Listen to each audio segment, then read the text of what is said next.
Assalamualaikum warahmatullahi wabarakatuh. Bagaimana kabar hari ini? Semoga selalu sehat dan bahagia ya. Pada sesi ini kita akan belajar tentang teks prosedur. Tepatnya teks prosedur kompleks ya. Apa itu teks prosedur kompleks? Yaitu merupakan teks yang ditulis dengan tujuan untuk membuat atau melakukan sesuatu hal dengan langkah demi langkah yang tepat secara berurutan sehingga menghasilkan suatu tujuan yang diinginkan. Dalam teks prosedur kompleks, terdapat banyak langkah dalam melakukannya. Teks prosedur biasanya terdapat pada tulisan yang mengandung cara, tips, atau tutorial melakukan langkah tertentu. Contoh, cara membuat sambal balado, cara mengajukan pembuatan kartu SIM, memperpanjang STNK, atau prosedur pembuatan KTP, dan lain sebagainya ya. Struktur teks prosedur itu ada 4. Yang pertama tujuan, kedua alat dan bahan, ketiga langkah-langkah, dan yang keempat penegasan ulang. Tujuan merupakan pengantar tentang topik yang akan dijelaskan dalam teks. Jadi dalam tujuan ini, pembaca akan mengetahui apa yang akan dibahas oleh penulis dalam teks tersebut. Struktur yang kedua yaitu alat dan bahan. Untuk alat dan bahan sifatnya opsional, artinya boleh ada, boleh tidak, tergantung pada teks prosedur apa yang kita tulis. Yang ketiga adalah langkah-langkah. Untuk langkah-langkah itu jelas, yang namanya teks prosedur itu harus ada langkah-langkah, yaitu berisi petunjuk yang disarankan kepada pembaca terkait dengan topik yang ditentukan. Perlu digarisbawahi kata disarankan. Disarankan artinya apa? Pembaca boleh melakukan, boleh tidak. Kemudian yang keempat, penegasan ulang. Penegasan ulang di sini sifatnya juga opsional, yaitu berisi harapan ataupun manfaat apabila petunjuk tersebut dijalankan dengan baik. Seperti itu. Kemudian untuk ciri kebahasaan dari teks prosedur yang pertama, pronomina atau kata ganti. Pronomina di sini tuh biasanya kata ganti manusia bisa atau kata ganti benda bisa gitu. Biasanya ditandai dengan penggunaan katanya, bukunya. Ya, di sini berarti buku milik siapa? Seperti itu. Yang kedua adalah kalimat imperatif atau perintah. Contohnya, pastikan adonan benar-benar kalis. Nah, kalis itu ketika kita membuat roti misalnya, jadi adonan tersebut sudah tidak bisa dimasukin gas atau sudah tidak bergas lagi gitu. Kemudian untuk ciri kebahasan yang ketiga, menggunakan kalimat deklaratif atau berisi pernyataan. Contoh, pembuat SIM akan menerima lembar identitas.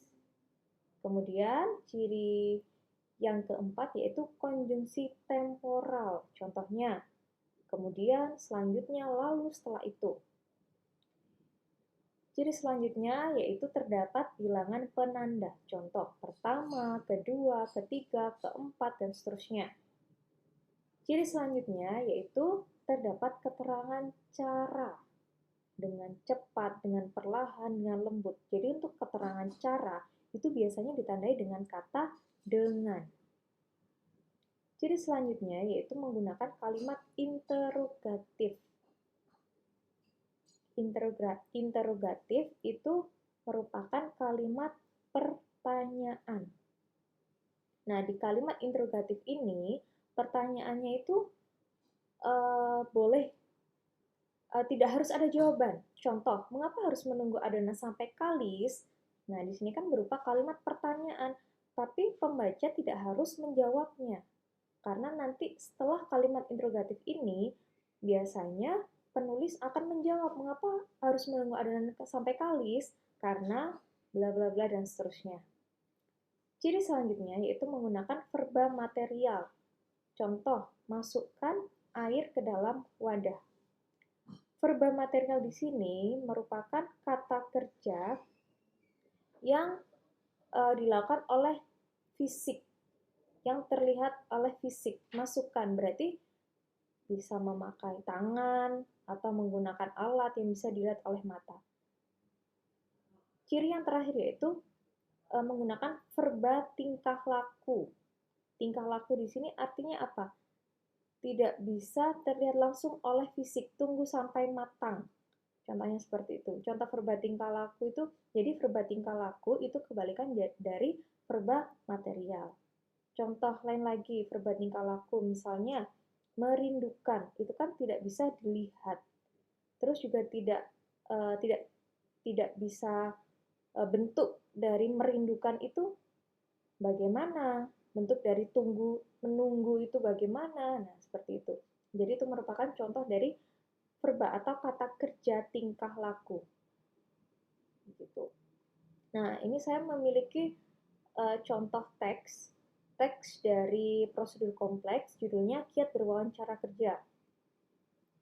Silahkan bisa dibaca sendiri.